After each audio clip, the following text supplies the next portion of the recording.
Доброго дня, Юрій Черемис, тут інфо, Новий Буг, вулиця Гребенникова і Харчука. Ну, як ви пам'ятаєте, почали минулого тижня ремонти по цій дорозі в дощ. Ну, ремонти закінчені, як бачите, вже ями позакривані.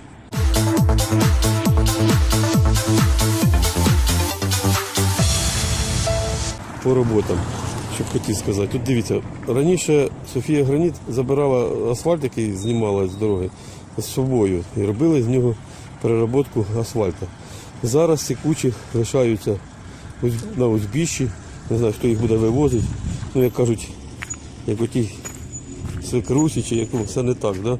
Ну, дивіться, зараз ці кучі будуть розтягнуті на дорогу, ну, на ту, що майже відремонтовано. І будуть утворюватися калюжі, буде потрапляти туди вода і розморажувати старий асфальт. Ну, по поводу дефектовки асфальтів, от дивіться, зроблена залатана яма. Навколо неї вже є тріщини. Ну, чи довго протримається ця латка? І також я хотів питання, тут у мене по цих латках. Тут вже латка на латці. Чи не краще було б зробити вже ремонт сплошним, щоб вже це було зроблено хоча б на декілька років.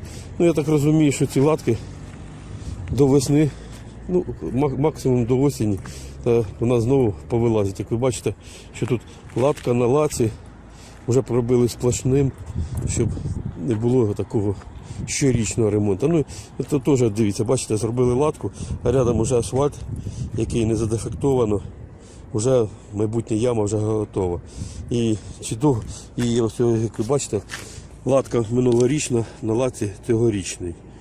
Ну, я не знаю, до осені знову буде робота у підрядників, а міська рада знову буде витрачати кошти. Юрій Черемис, Харчука, Гребенникова, для вас Новий Буг. Слідкуйте за новими роботами в Ютубі, підписуйтесь на наш канал, натискайте на великий палець під відео. Для вас Юрій Черемис, тут інфо.